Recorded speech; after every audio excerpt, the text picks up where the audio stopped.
Cruising the back roads with Brandy and Gina, in for another episode. Boy, I tell you what, this week we have come off with some wild weather, haven't we, Brandy? Yeah. Yeah, I mean, anyway, it was pretty historic what was going on.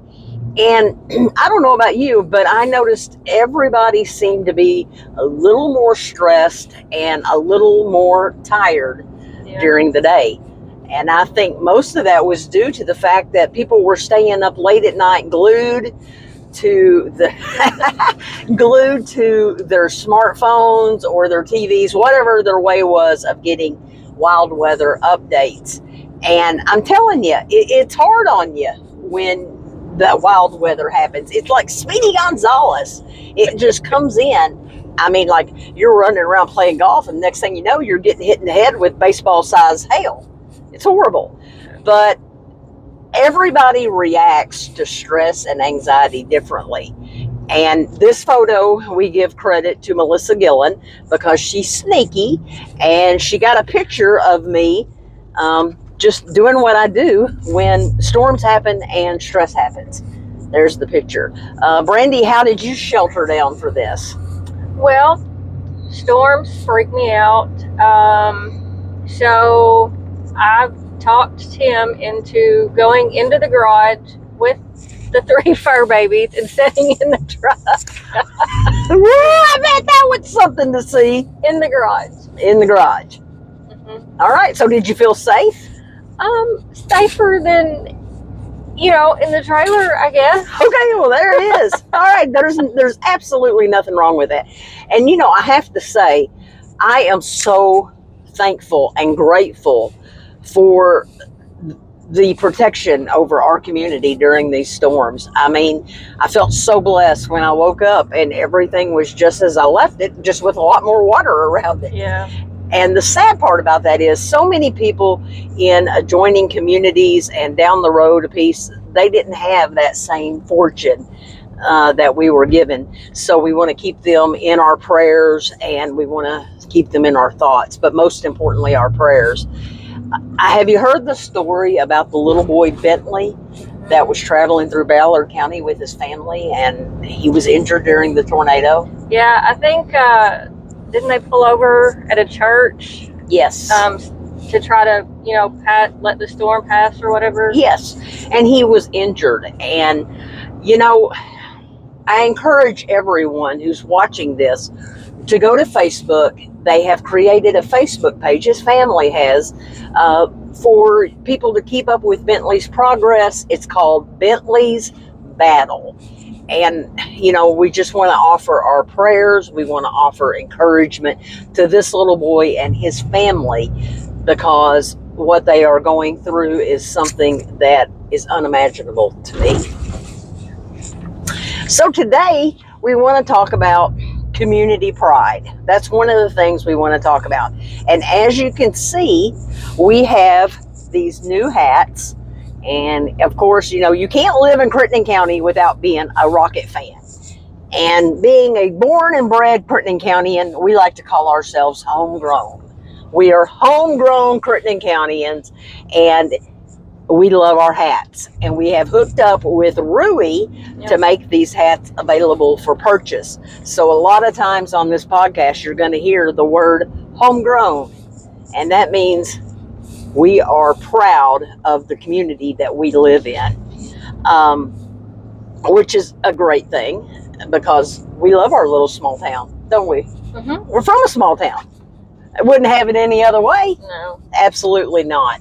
And, we've both lived in bigger cities. And yes. It was not, I was not a fan. No, it's not where it's at. And I like the fact that when I drive around, people wave at me and I'm like, hi. I'm real excited to see them. And I wave all the way back. That's a perk of being in a small town.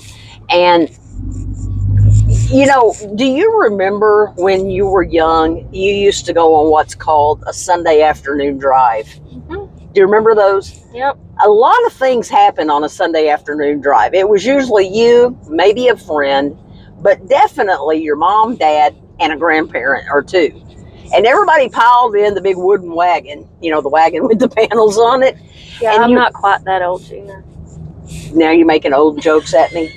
I mean, really, Brandy. But anyway. I mean, I'm getting there, but not quite. Yeah. Well, anyway, the Sunday afternoon drive was one of the greatest things I believe I've ever experienced growing up.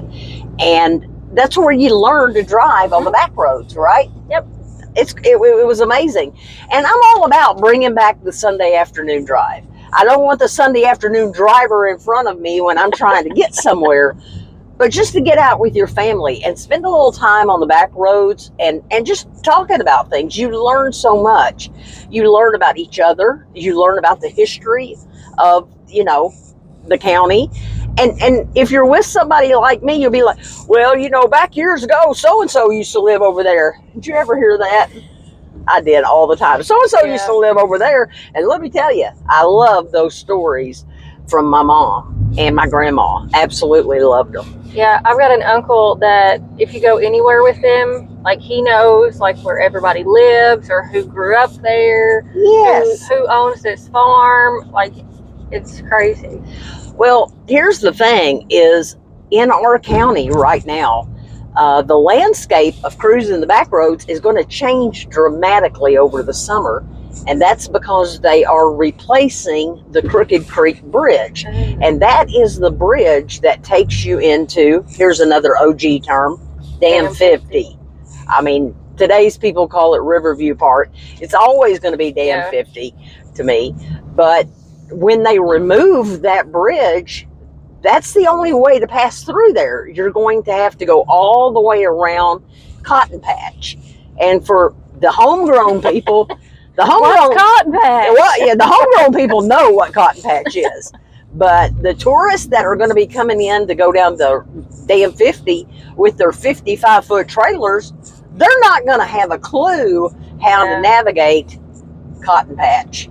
And, if you're coming in there with a 55-foot trailer, RV, you're going to have to go past and come back and turn into it a separate direction, or that guardrail is going to get you. It's going to get you. It's going to raise your insurance rates. You know what I'm saying? Yeah, it'll be pretty tight. It's going to be really tight.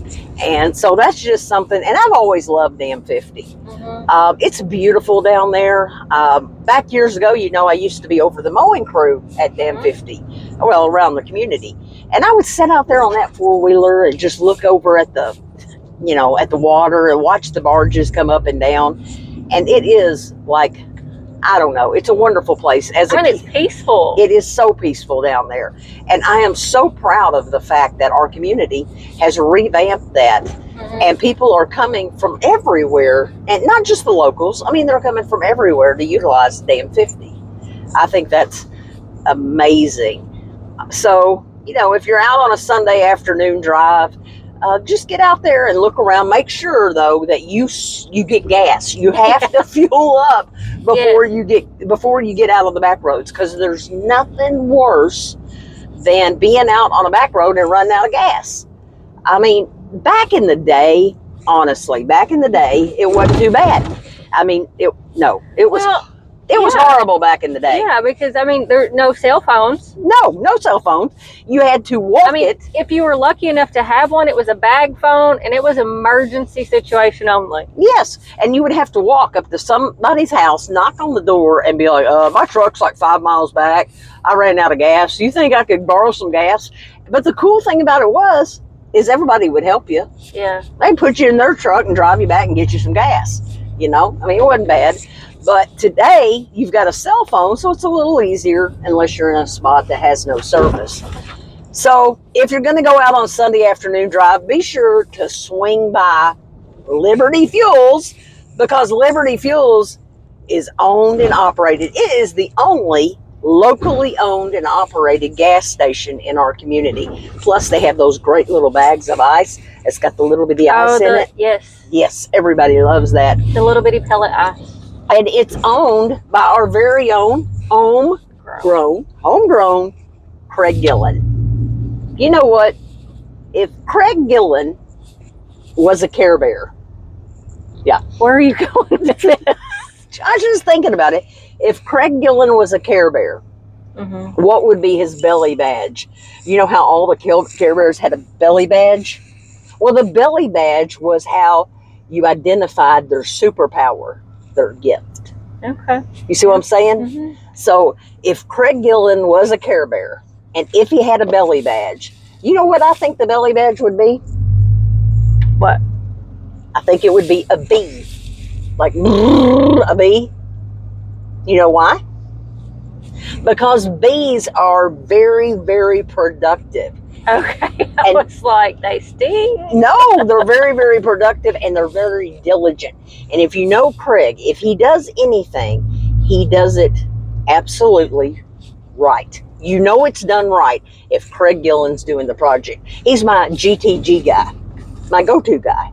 Okay. Right? And bees, let me tell you about a bee, Brandy.